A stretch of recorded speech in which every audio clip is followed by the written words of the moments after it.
Oke, Assalamualaikum warahmatullahi wabarakatuh. Sampai ketemu dengan Yan Subianto, Cuat Consulting NLP Smart Indonesia, para pembelajar seluruh Indonesia ataupun di negeri Malaysia, karena alhamdulillah alumninya ada di Indonesia dan Malaysia. Semoga alumni-alumni juga ikut menyimak pada sesi siang ini. Siang ini saya akan sedikit mengupas tentang Neuro Linguistic Programming NLP berkaitan lebih erat kepada psikologi bisnis.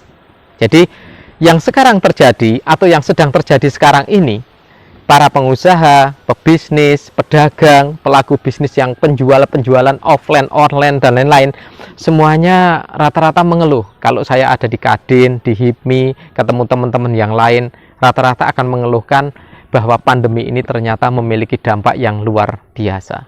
Dan itu memang terjadi.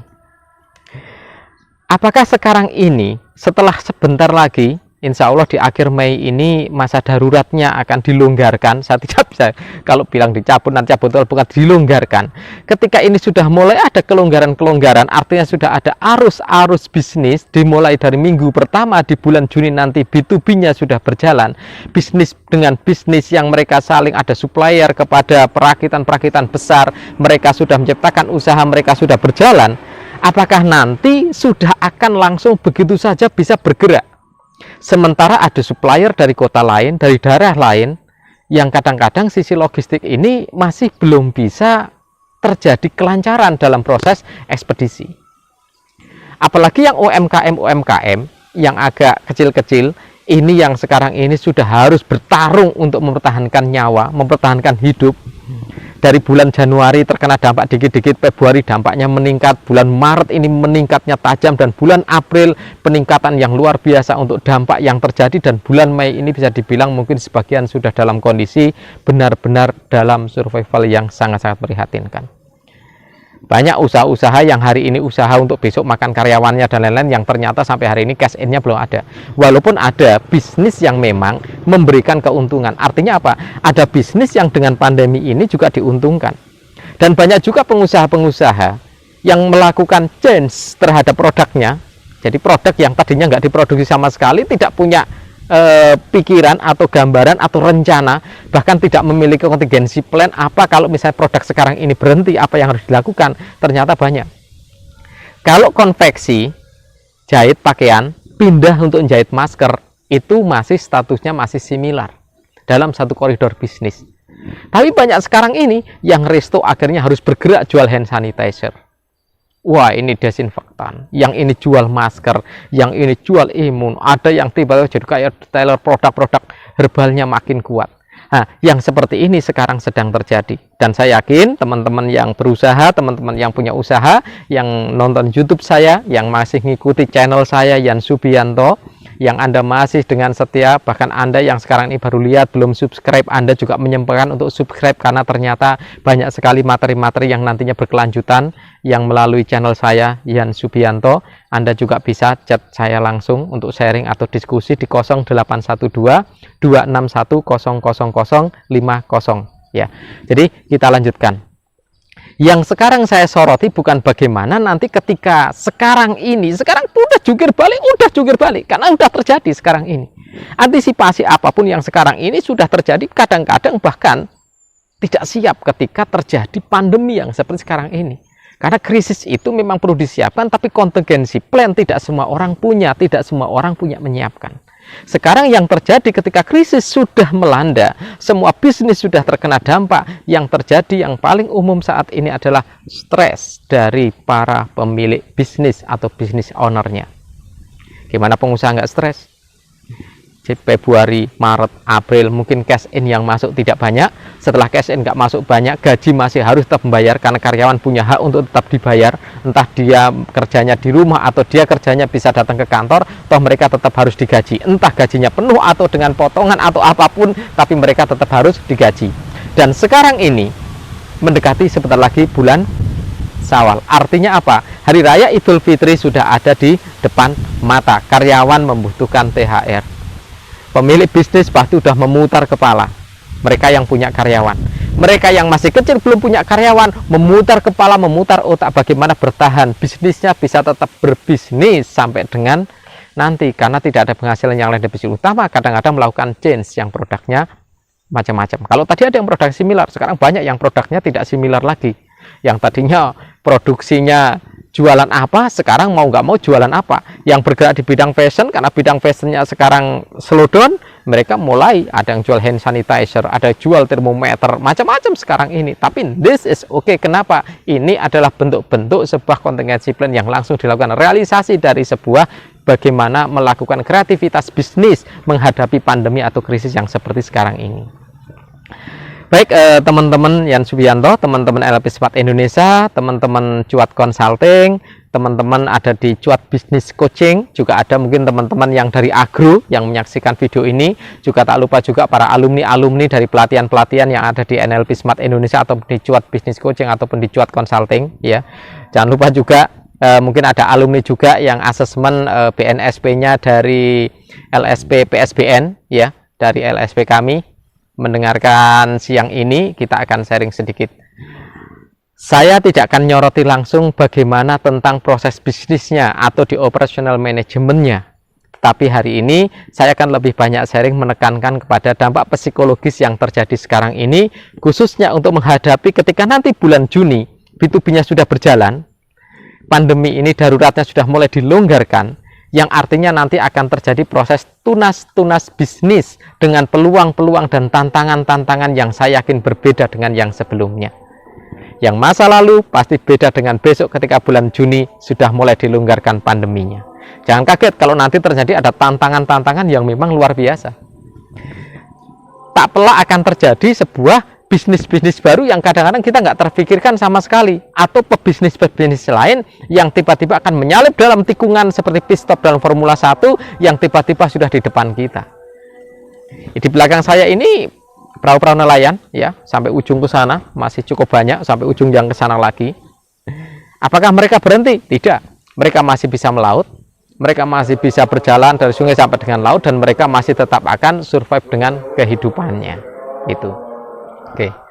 Dan yang saat ini terjadi kepada teman-teman pebisnis semua, ketika mental krisis sudah mulai terganggu, ya. Jadi kalau mental krisis sekarang ini terganggu secara psikis, terjadi proses stres yang kepanjangan sehingga merubah posisi mental persiapan untuk bisnis berikutnya, ini yang perlu kita tangani bareng-bareng. Oke. Siang ini khusus sekali saya akan melakukan proses-proses bagaimana well format outcome ketika nanti melakukan bisnis yang baru pasca pandemi ini. Jadi teman-teman semua yang sekarang punya bisnis ataupun yang kebetulan bisnisnya belum besar misalnya, nanti bagaimana pandemi ini ketika berakhir, ketika PSBB-nya dicabut dan lain-lain sudah selesai, lalu apa yang baru akan tumbuh. Oke, baik teman-teman, dalam NLP ada teknik namanya visualisasi. Ada bagaimana ketika kita membuat well format outcome, sebuah tujuan, sebuah cita-cita dream yang sudah bisa tercipta dalam pikiran kita dan akan kita keluarkan menjadi sebuah realisasi bisnis. Dan yang ketiga, ada teknik-teknik ketika kita harus mengelola stres dengan baik, apalagi bisnis owner. Jangan sampai ketika bisnis terjadi masalah seperti ini, ketika pulang ke keluarga sering jadi marah-marah, pikiran menjadi tidak nyaman. Kenapa? Bisa terjadi karena sekarang ini tingkat stressing yang sangat tinggi sedang terjadi di mana-mana. Oke, kita akan mulai sharing yang pertama. Apa yang pertama yang perlu kita bahas? Menciptakan well format outcome. Teman-teman, dalam menciptakan sebuah tujuan ada yang namanya SMART. Jadi spesifik, measurable, ya, attackable atau achievable, time oriented. Dan R yang ke tengah yang belum saya sebutkan adalah realistik, karena ini saya khusus sekali nanti saya bahas karena beda dengan bahasan yang lain-lainnya.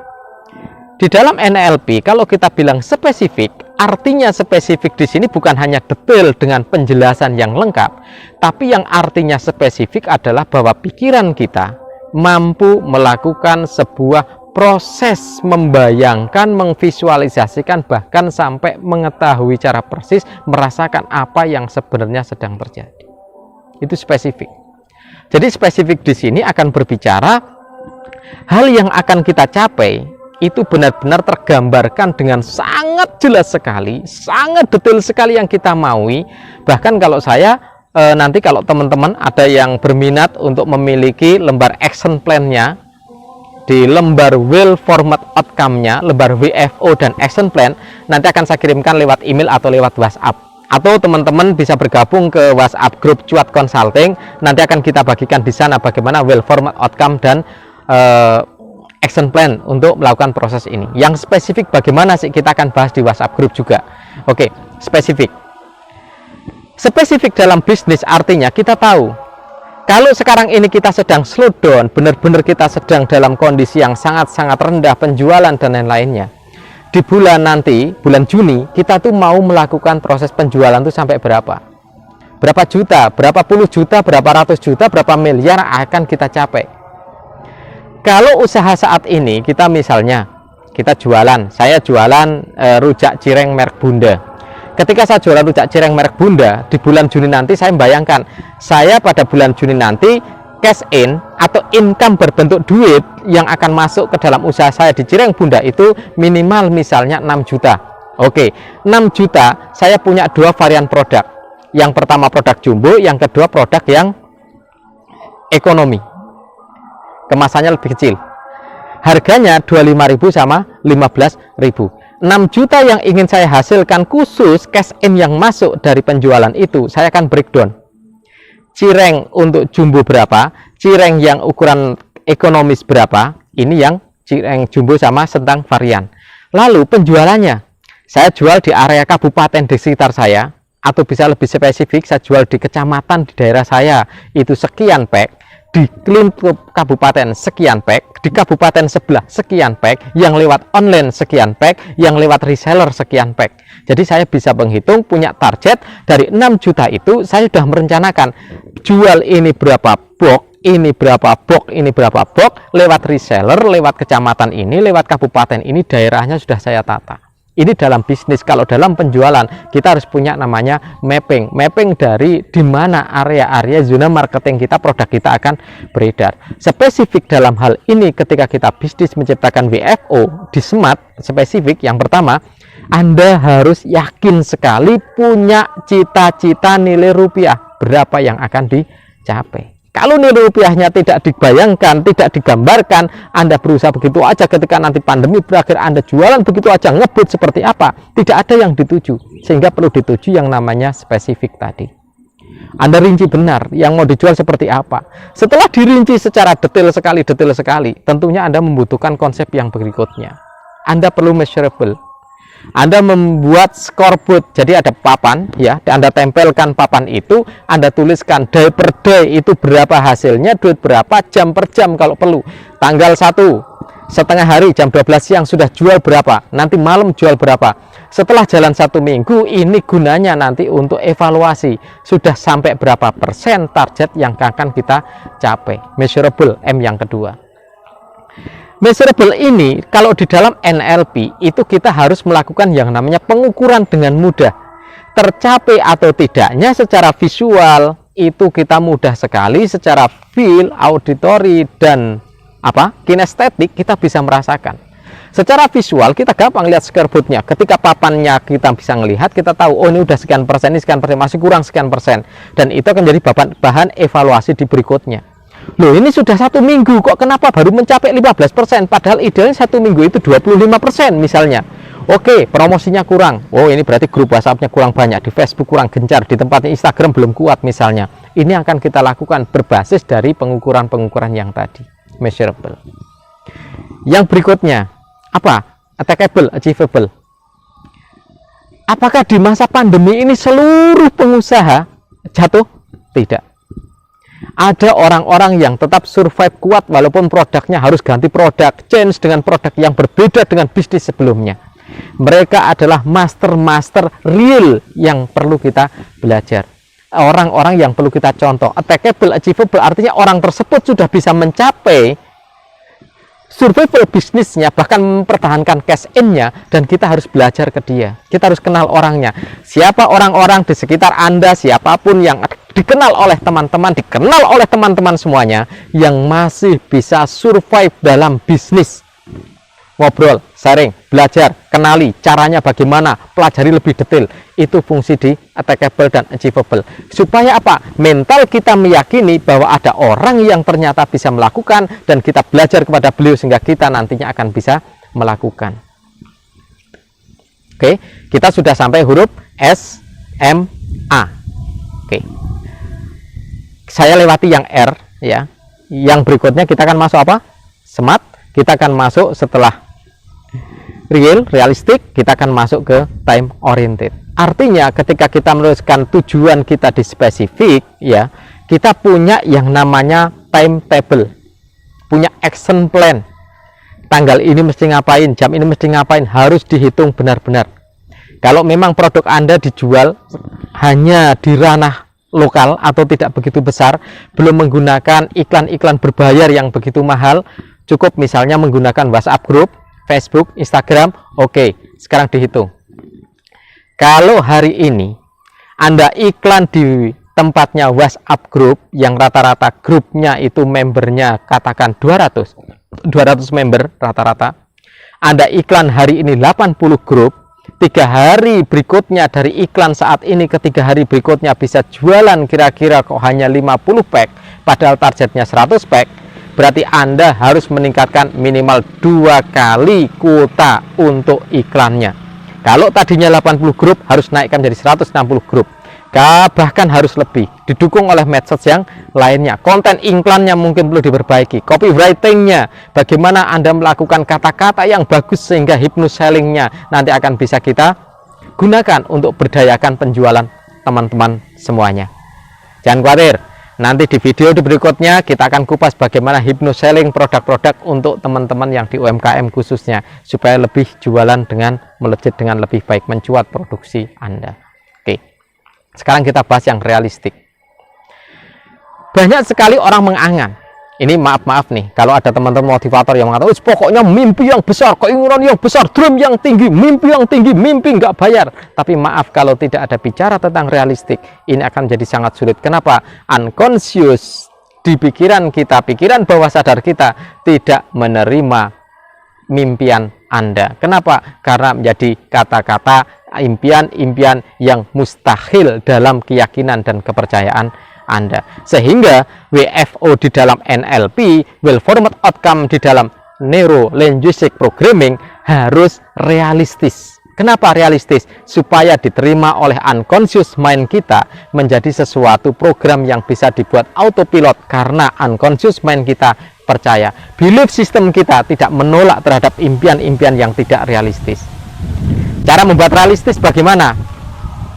Misalnya, ada teman usaha cilok, keliling pakai sepeda ontel, keliling ke perumahan-perumahan dan lain-lain. Modalnya 150.000, nanti kalau sore pulang, cash in kira-kira duitnya dihitung, omsetnya kira-kira 250.000. Net profitnya sekitar 75.000, sudah digunakan, dikurangi untuk biaya makan selama keliling, karena nggak pakai bensin. Dalam 1 minggu jualan 5 hari, liburnya 2 hari. Berarti dalam 1 bulan jualan 20 hari. Net profitnya rata-rata akan menjadi 1,5 juta kalau dihitung secara normal. Akan menjadi tidak realistis kalau dalam bulan ke depan dia pengen mendapatkan dalam 1 bulan itu bukan 1,5 juta, tapi pengen mendapatkan 20 juta. Sedangkan dia nggak punya modal yang lain. Akan menjadi realistis kalau dia memiliki resource. Jadi realistis itu berbasis resource, sehingga R-nya ada 2. Resource-nya apa? Oh, punya modal tambahan, sudah punya simpenan, mau development, sehingga beli sepeda lagi, beli kerombong lagi, bikin lagi. Karena tadinya 1,5 juta, dia pengen 15 juta misalnya. Oh, dia pengen punya sekarang sepedanya ditambah 12 unit, sehingga dia harapannya dengan kali lipat itu dia ngajari karyawan yang baru, sehingga pada bulan besok tidak 1,5 juta lagi, tapi dia bisa dapat minimal 15 juta. Itu baru realistis. Realistis di sini akan berbasis dengan resource. Jadi Anda jangan mimpi tinggi-tinggi kalau nggak punya resource sama sekali. Dan salah satu sumber resource yang ada adalah mind Anda, pikiran kita. Bukan berarti pikiran kita yang penting terisi cita-cita, terisi mimpi, bukan itu. Tapi setidaknya ada impian yang memang realistis. Gitu teman-teman. Oke, itu konsep SMART-nya. bagaimana kita membuat konsep smart dengan WFO-nya. Ada lembar WFO-nya, Anda nanti akan sama-sama kalau di grup. Anda boleh kontak saya di WhatsApp saya 0812 2610050. Saya akan berikan form WFO dan kita bimbing dalam grup khusus membuat WFO dan smart. Itu supaya apa? Lebih clear, tidak hanya dari video yang hari ini. Nanti bisa kontaknya saya kasih di tempatnya description. Nanti Anda bisa langsung kontak saya. Oke. Yang berikutnya, sekarang visualisasi. Anda sekarang ini bisa jadi, saya pun mengalami ketika kemarin bisnis benar-benar turun, cash in benar-benar turun, rasanya nggak nyaman. Kebutuhan sehari-hari tidak ada bedanya, bahkan ada beberapa kebutuhan yang sekarang meningkat harganya tajam. Kenapa meningkat tajam? Karena sisi kebutuhan distribusi di antar kota tidak selancar yang sebelumnya. Bahkan ketika saya jualan online, kirim buku dan lain-lain, ternyata tim saya banyak yang kesulitan ketika kirim buku ke daerah lain. Janjinya tidak bisa sesuai dengan yang biasanya. Harusnya 1 hari sampai, ternyata ada yang sampai 3 hari, 4 hari. Kenapa? Karena memang distribusi menjadi keterlambatan dengan adanya pandemi atau adanya sekarang ini darurat corona yang ada di Indonesia. Tapi itu tidak menjadi suatu kesulitan, itu tantangan untuk kita. Dan sekarang ini dalam konsep visualisasi adalah kemampuan kita membayangkan bagaimana ketika visualisasi kita terhadap nanti bisnis pasca pandemi ini bukan hanya bisnis bertunas dan bersemi, tapi akan segera tumbuh subur kembali, bisa menutupi segala kekurangan yang sebelumnya, bahkan menjadi bisnis yang lebih maju dan lebih kuat. Ini salah satu konsep yang perlu ditata di dalam mind map kita atau peta mental kita atau pikiran kita, yaitu menguatkan kita dalam visualisasi yang sebenarnya. Setelah kita mengalami yang tadi proses SMART, membuat action plan, membuat berbagai macam rencana dengan smart yang tadi dikonsep dengan sedemikian bagus, maka kita akan tinggal mampu untuk melakukan yang namanya proses melakukan visualisasi. Jadi proses yang tadi kita bisa bayangkan, oh besok mesti ngapain, ini ngapain. Kenapa? Ini kreativitas. Kenapa ada orang bilang inilah bisnis dengan otak kanan, gunakan otak kanan, ini kreativitas dengan otak kanan. Inilah jadi konsep yang kita buat sekarang ini berada dalam sebuah konsep menanamkan sebuah belief system di dalam pikiran kita bahwa bisnis kita nanti akan tergambar seperti yang ada di visualisasi kita. Kenapa? Karena resource-nya ada, activity kita, impian kita ada, terukur semuanya, dan time orientasi kita jelas bahwa waktunya sudah dibuat timetable-nya. Sekarang ini kita hanya tinggal meyakinkan di belief system kita dengan visualisasi yang kuat. Tanamkan terus-terus. Jangan lupa Anda afirmasi diri, sugesti diri, kuatkan. Kalau sampai Anda tidak punya mental yang kuat, mental Anda masih rapuh, masih khawatir kalau nanti akan terjadi hal yang sama, Anda perlu waktu untuk datang ke tempat saya terapi Anda supaya Anda menjadi orang yang lebih kuat. Kalau tidak selesai dengan nonton video ini. Oke, caranya bagaimana visualisasi? Anda bisa gunakan dengan teknik induksi mandiri, atau Anda bisa datang ke terapis di NLP atau hipnoterapi. Anda juga bisa datang ke saya, ke klinik saya di Cuat Better Mind System di CBS. Anda juga bisa datang ke tempat saya di rumah NLP atau di Cuat Consulting. Atau Anda ketemu dengan saya di mana ketika tempat itu memungkinkan untuk terapi, saya akan lakukan mind terapi untuk Anda. Oke, mental. Kalau Anda melakukan proses terapi mandiri, Anda boleh gunakan di kamar, di ruang tamu, dimanapun.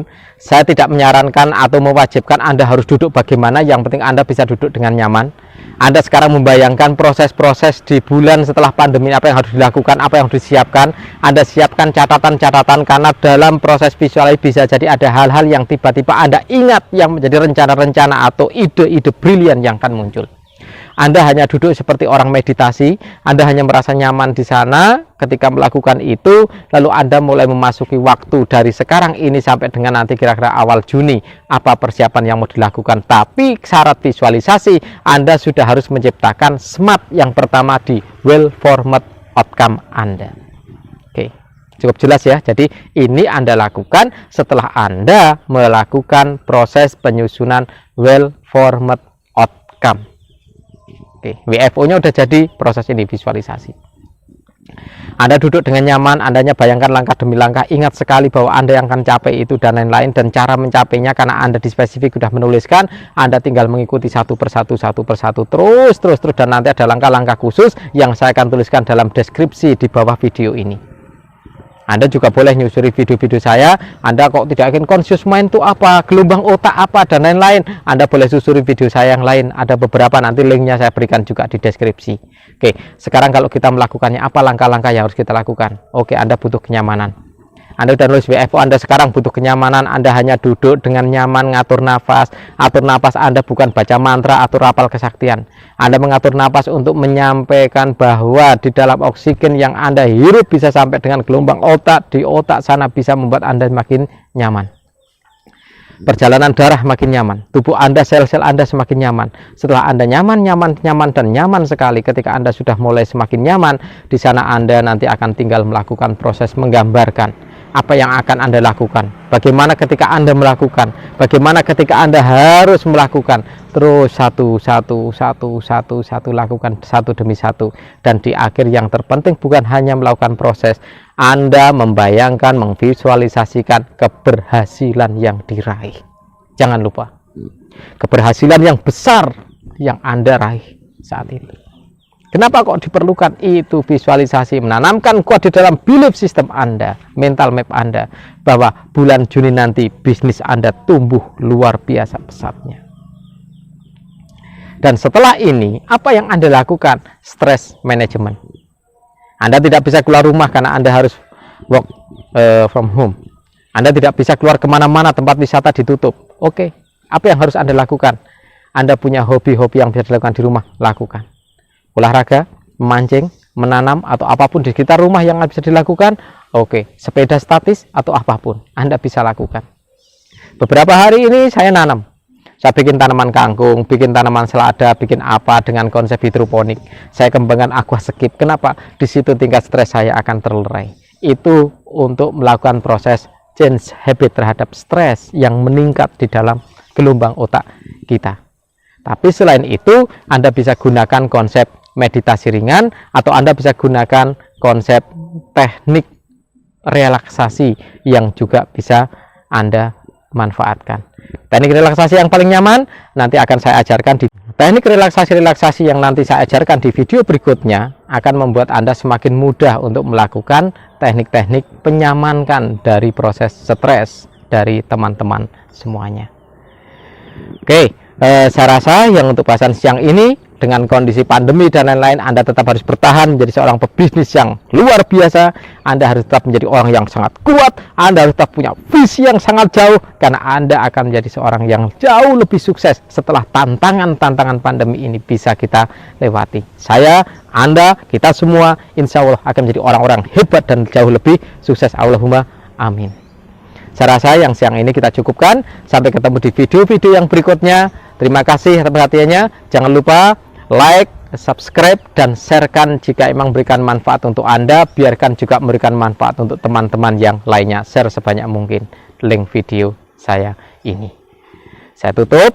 Jangan lupa channel Yan Subianto, atau Anda bisa langsung hubungi saya di 0812 261 00050.